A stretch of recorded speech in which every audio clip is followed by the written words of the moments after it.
right, welcome back, everybody. We are on episode 2 of Creavo Cast. Good to see you, Carl. How are things going? Things are going well. We were all sick this past weekend, but we're all back to health now. So looking forward to jumping in on everything. How about you? Good. I had a pretty relaxing but cold weekend. Weather was kind of crazy. It just snowed like all day Saturday. And it was like that really fine snow where it just built up, but it was just annoying on the roads. So, yeah, winter hasn't been too bad here. We haven't had a ton of snow, but it's just been cold this year. So I'm looking forward to that going away soon. So Absolutely. we decided we were going to talk about goal setting and business goals. And the reason we wanted to bring this up is obviously it's early in the year when we're releasing this. And a lot of people do New Year's resolutions, they do goal setting, they do that kind of stuff at the beginning of the year. I wanted to share an experience that I've been going through the last couple of years of my business and how it's been effective and why it's been effective. So probably about 4 or 5 years ago, I met a gentleman, Rob Schauger from Blueprint Leadership, and he basically does these weekend summits, and they're geared towards business owners, towards men who want to change something in their lives. They want to get better at something, be a better family man, be a better husband, be a better business owner. And one of the processes that he goes through is around goal setting. And I've done this with him every year for the last couple of years. We actually go back and look at them typically around a 6-month mark as well and see if there's anything we need to make any adjustments for. And what has happened is we now have a group of about 6 guys total that are part of what we call a strategic summit. And that happens twice a year. And so we just recently had it the first weekend of January, and I was able to sit down and do my goals again and do my goals for 2025. But what's interesting with the way Rob does it is we think long term. We think 10 years out. So he has us sit down and write out 50 goals. Don't think about it. Just write them down. As soon as they come to you, write them down and come up with 50. And then you go back and look at those and say, okay, how many of them do I want to get done in 2025? How many of them do I want to get done in a couple of years? And then how many of them are like long-term goals?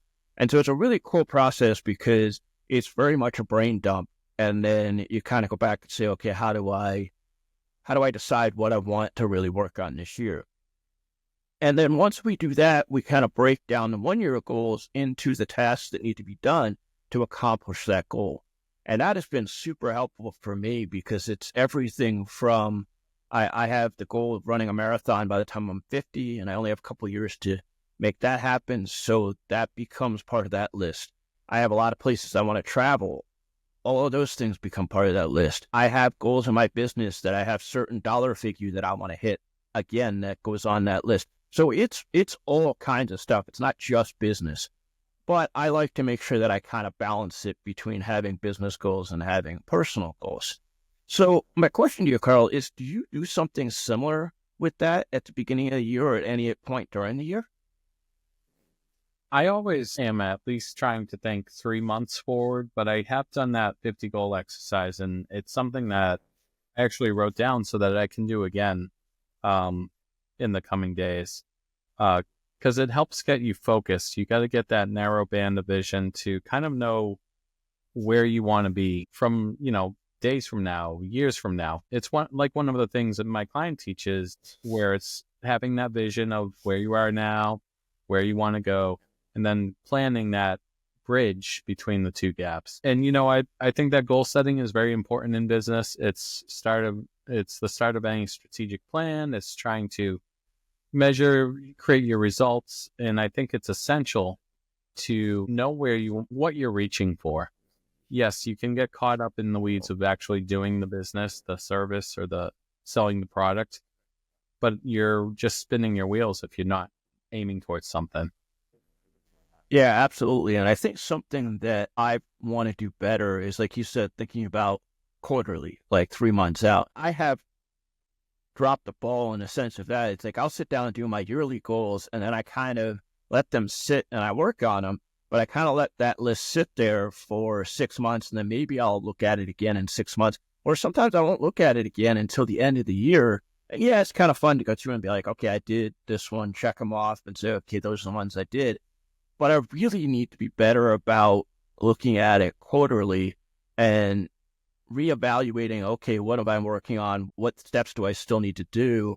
And then also like what new things have come up? Because obviously things change throughout the year, and we need to think about like, okay, how do I evolve as the year goes on, and how do my goals evolve as the year goes on? So I think it's important, like you said, to think about it more in those 3-month sprints. And I know one of the things that we've both talked about in business is what they call sprints. And those sprints are really interesting because they're really focusing on something specific and working on that hard and quick so that you get to that goal quicker. And I think there's some things that I could do personally with my goals to turn them into more quarterly sprints so that maybe I can snowball that effect and have more stuff happen by the end of the year. So I think that's really interesting that you talk about that quarterly look back. And I think that's something I want to do more of. So my other question is, do you use any type of daily planner, weekly planner, calendar, anything like that you use to help you with those goals or help you with your business? I don't have a formal calendar for that. I typically just write them down in a book because I'll only remember something if I write it down. I've used things like Trello to set up goals for a project and, set up measurable action for that. Just kind of shift it around, but no. And I think that you might have a good tool for that, right? Yeah, but before we go to that, why don't you explain to people what is Trello exactly? Digital Post-its, I call it.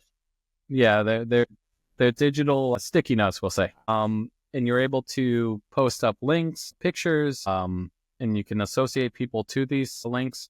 And you just kind of put them in categories and you can move them around. For me, it was tracking a project or prospects. Prospects in design, completed, and then shovel it off. So it's great for any creative business. It's good for any project manager. Now, there are a million different project management softwares out there. I'd love to hear what our listeners are using. I've used Jira, I've used Teams, Slack, a whole variety, and I'm always looking for a new one. Yeah, I mean, I used Trello years ago. I haven't really used it much lately. For me, my calendar is more physical, and I have a wall calendar that is dry erase that is 24 by 36. It fits, ironically, perfectly between my windows over here on the wall, and I got really lucky with that. So what that is that's a dry erase calendar where I can put things that I want to see quickly and say, okay, that's what's going on. And so, for example, on that calendar, I have green lines for anything that I do for virtual production work for a specific company. And if I have 2 that day, I'll put 2 green lines. If I have more than 2, I'll put a bunch of lines.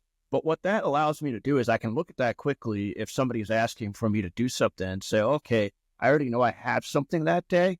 It's not necessarily written time-wise. It's just a green line. The other thing that I do is that when those strategic summits come up or other projects I'm working on that are like the summit, I will actually do a red box around that weekend so that I, again, can look at that really quickly. And so I have that coming up, or I have to be careful because if something else is going to be planned, I already know that that's on the books. I do the same thing with my golf tournaments. I've got all my golf tournaments on that as well so that I know when I'm going to be going to a golf tournament and I look forward to that. I do the same thing with my vacations. And so that all lives on my dry erase calendar. Now, I still have my digital calendar that I continue to use that. That's super important. It's synced between my Mac and my phone and my iPad, and that's all the same. This one, the physical one, is just a way for me able to see it quickly and say, okay, this is what I have going on. And so that I try to keep up to date as the best I can. I definitely look at that every quarter and make sure that any virtual sessions that might have moved or I had to trade with somebody or they canceled, they get taken off the calendar or they get moved so that I know when I look at that it's the most accurate it can be. I can imagine with kids that there has to be some type of system, I would think, in there for you and your wife to keep track of what their schedule is. And I was hoping you would bring that up. So what did you just show us? So this is the Hero's Journal. Now, if you can see my mimics in the background, a lot of that stuff in the background is just gaming stuff because I'm a big gamer, role playing and such. This gamifies task management, and it has a companion set of side quest decks. Now, the Hero's Journal, my wife got this for me because she knows that I'm working on a goal where I'm going to author a children's book at some point.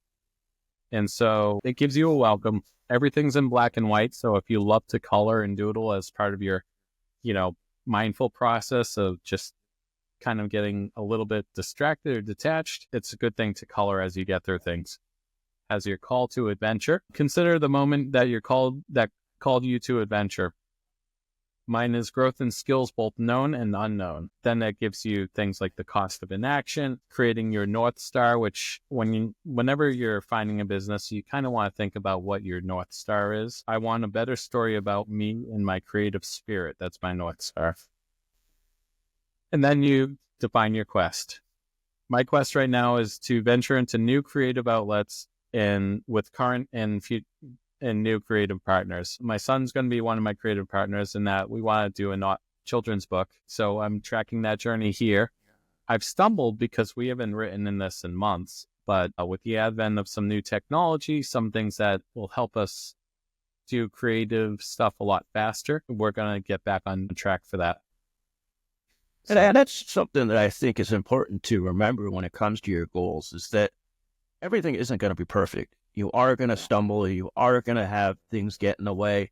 Things are always, and I can almost promise this, things are always going to take longer than you think. You may say, I want to have this done in a quarter, and I would be willing to put money on it, and most likely it won't, because everything always seems to take longer than you think.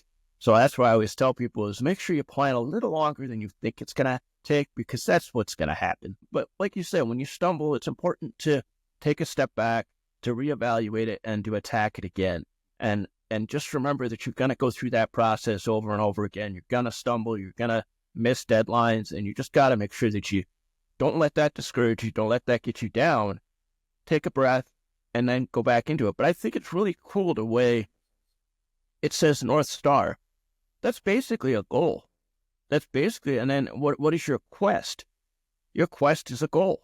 So I think it's great that they figured out how to gamify it in a way that's really fun. And plus, I have seen that before, and the illustrations are amazing. The other artwork that's in there is amazing. So I think it's a great tool. We'll definitely link that in the notes so you can take a look at that yourself. But I want to share, I developed, along with Rob from Blueprint, we developed a planner that we call Tactical Thinking Time. And this is a 90-day planner that I built with Rob, and this allows me to take those goals and to break them down even more. And so the way this planner works is you have a space for your annual goals, and it has a space to be able to write down, like, okay, what are some of the steps? And so we have it set up so there's 5 initial goals for the year, and then there's 3 bonus. Because obviously, if you get one of those done early and you get done in the first quarter, you want to have another one that you can kind of lean on and say, okay, what are we going to do with this one? Then it gets into breaking it down, and this is where I was saying I want to be better about quarterly. It does. It basically takes you from annual goals to quarterly goals to monthly goals to weekly to daily. So it literally breaks that down for you. Once you get through and you start your week, there are weekly tactical thinking time notes, and basically it starts with what we call an after action report, which is what happened the previous week, what was good, what was needed to be worked on that got better. Then we put in what are our wins, what went really well last week, and we want to have that gratitude for having things go well. And then we also, again, we put in what didn't work well. So what do we know we need to change in the coming week? And then from there, we set up what's our weekly forecast. What do we have coming up that's on the personal side? What do we have coming up that's on the professional side?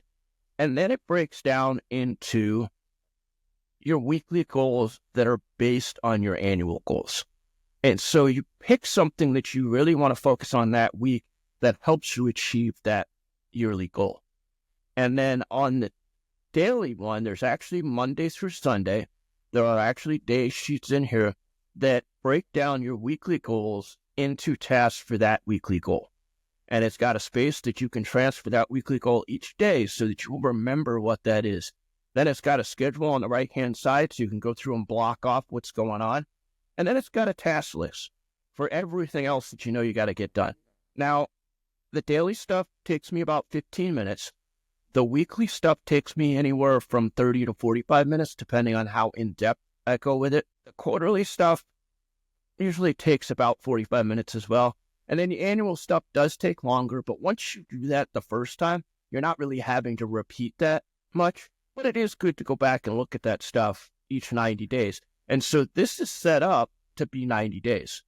And so when I get to the end of this book, I know I need to transfer those annual goals to the next book. This works really well.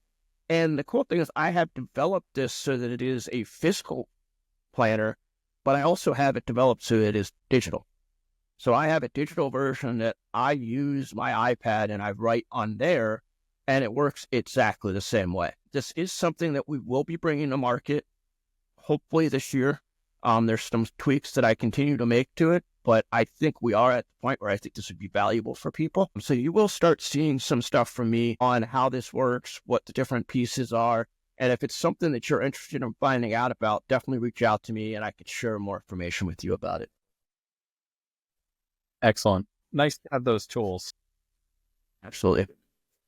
And I think that it's important. A few things that I noticed in that we can have our goals, but we need our goals to be more granular so they don't overwhelm us when we're trying to plan how to reach those goals, those little steps to action. Recently, we went through cleaning our refrigerator out, and we noticed that you look in your fridge, and if it looks desolate, like things are everywhere pushed in, you can get overwhelmed. You don't even know you're going to be throwing out half the stuff in there because you don't know what's in there.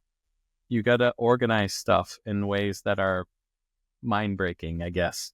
And I think that when you get granular and think about how things are placed, maybe things going in different spots. Where am I going with this? You just need to think differently about how to set up these goals and make them more granular and put them in their right spots so you can create action. When it comes to goal setting, there's some important points like making it specific. So if you say, okay, I want to make 6 figures this year, that's not specific enough. You really do need to make a number that you want to reach for. And the reason for that is because the next step is you want it measurable. You want to be able to say, okay, did this happen or did this not happen? And did I get part of the way there? Did I get all the way there? Did I exceed my goal? And by having it be specific and having it be measurable, it makes it a lot easier for it to be granular so that you can break it down into those parts and say, okay, what are the specific parts? Because that's the other thing is even these smaller parts of the goal need to be specific. Because if you're not specific with it, it's very easy to be like, I kind of did it or I kind of didn't do it. Where if you're specific, you can really measure that and that helps. And that brings me back to what my point was going to be actually. In the ADHD mind, which a lot of us are kind of dealing with, maybe if we don't actually have it, we're in a world where everything's trying to take our attention. We've got to separate things out into these smaller piles, as you mentioned. And that's how we can plan our course of action. And then the other thing that I noticed in your discussion is you're working with Rob, you're working with these groups. There's got to be some measure of accountability. And that's how we launched this podcast. We started to wanting to hold each other accountable towards our goals. So you want to talk about how that element comes in? So really interesting that you brought that up, and I wasn't even going to talk about this, and I'm glad you brought that up because I listened to Ed Mylett's podcast this weekend, and Ed Mylett is a huge motivational speaker. He's a coach. I'll link to the episode in the description and the notes. He talked about the temperature in the room and how you really need to think about what your temperature is. What are you giving? Like what is the percentage you're giving? So if you're giving 85%, he looks at it as, okay, the temperature in the room is 85 degrees. And so he said, you want to surround yourself with people that will raise the temperature of the room that you're in. And I thought that was really interesting. So he uses the analogy of a thermostat and talks about if you're in a room and it's with business people and it's with goal setters and it's with people that really focus on that, they will help you level up. They will help you raise the temperature in the room. And I thought that was a really interesting way to talk about that and use that analogy. And so I feel like, one, don't try to do it all yourself. I think the best coaches in the world have coaches and mentors. And there's a reason for that. They know that even if they're good at what they do, there are things that they need help with. And so I turn to Rob because Rob is my business mentor, as well as a really good friend of mine, but he keeps me accountable. He's checking in on me several times a week. He's just like, hey, how's this going? How's that going? Did you get your butt to the gym this week? Those kind of things. And believe me, it is tough when you're friends with somebody to admit that, yeah, didn't quite get there as much as I wanted to this week, or didn't quite reach the goals that I had set for this week. But you're right. Having somebody there to work with allows you to be accountable and allows somebody to hold you accountable. The other thing that's great is the reason why I do the summits is it's more than just Rob. There are other people in the group that you can bounce ideas off of, that you collaborate with. Again, that's the whole point of this podcast, is we wanted to be able to collaborate together, but keep each other accountable for what we're trying to do this year and going forward. And so going to the summit gives me that as well. It gives me a group of guys that I could be like, hey, I'm going to do this. Now, I can't believe I'm going to put this out on the podcast because it means I have to stick to it even more than I already need to. So one of the discussions we had in the group is that I want to eat better and I want to take better care of my body. I want to get to the gym more, but I want to focus on my eating. And Rob does this to me a lot, or he just comes up with these ideas and somehow gets me to do them. And so here's one. This summit was, hey, how about you cook a new recipe and post it to our WhatsApp group every Tuesday night? And of course, at first I was like, I don't know. Do I really want to do this? And of course, then he turns to the rest of the group and says, okay, what are you going to be accountable for? Well, now I don't have a choice. Now I have to do it. So I now post, and I will be posting, we're recording this on a Monday. I will be posting my second recipe tomorrow in the WhatsApp group so everybody can see it. Now everybody else has their own things that they need to be accountable for, and I'll be watching that WhatsApp channel to make sure that they do what they said they were going to do. So that's another way we do it, is we use WhatsApp as a group to continue to hold each other accountable within that same group. And then Rob is in there making sure that we're doing the things that we said we were going to do. So that's my thing that's going to help me reach the goal of eating better, is now I have to post a recipe every week that they wanted me to make it up. And I was like, I'm not a chef, but I can find new ones that I can play around with and hopefully come up with some cool stuff. Don't get me wrong, but you actually made a recipe card for that, right? Yes. And I was going to say that was the cool part. Is another goal of mine is I wanted to do more creative side projects. Much like the planner, that was a whole creative side project for me. So I said, well, I've always had the goal or dream of putting together a recipe book or a cookbook. And because I'm a single guy and I live by myself, I've always said I wanted to make it for a single guy or a single person. Because we all know, like, every recipe out there is for 2 or more people. Apparently single people are not allowed to eat, according to recipes. So I always joked that I wanted to put together a cookbook for one. And so I was like, you know what?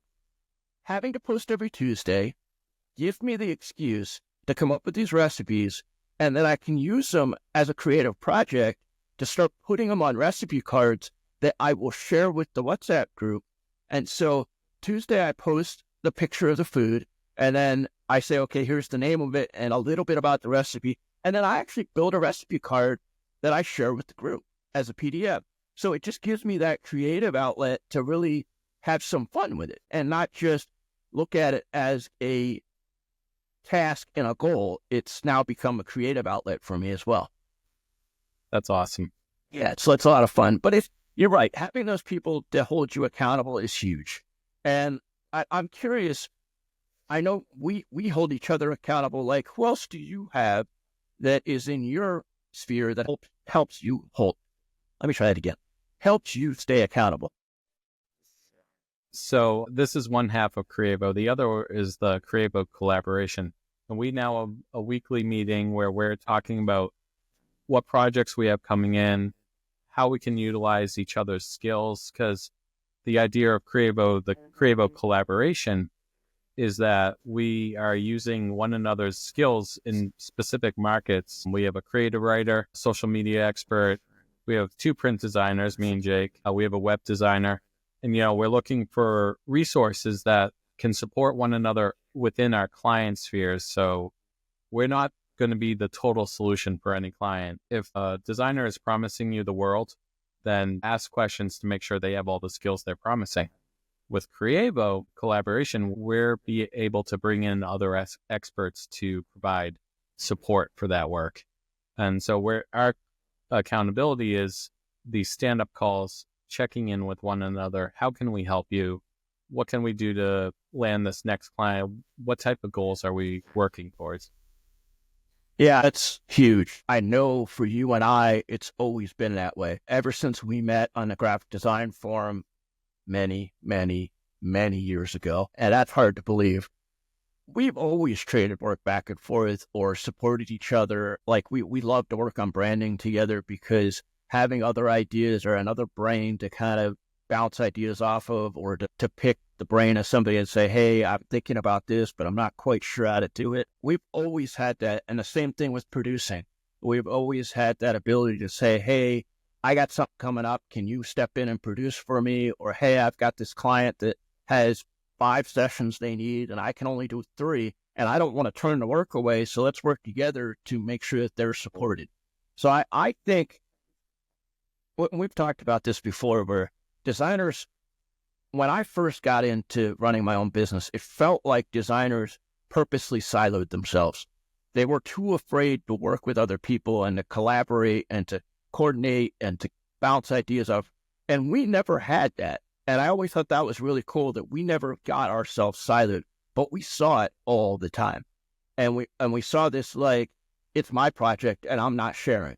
And it's like, nah, that's not the way to be a good business person. Like, you can't do it all yourself. And I know you were involved in a thread recently talking about that as well, where a lot of clients are expecting a designer to do everything. And I think it's important as designers that we make it clear that we're not generalists. We can't be generalists, because I believe if you're a generalist, you're not good at everything. Where if you're niche down, you're good at something. And you might be okay at these other things, but you can't be good at everything.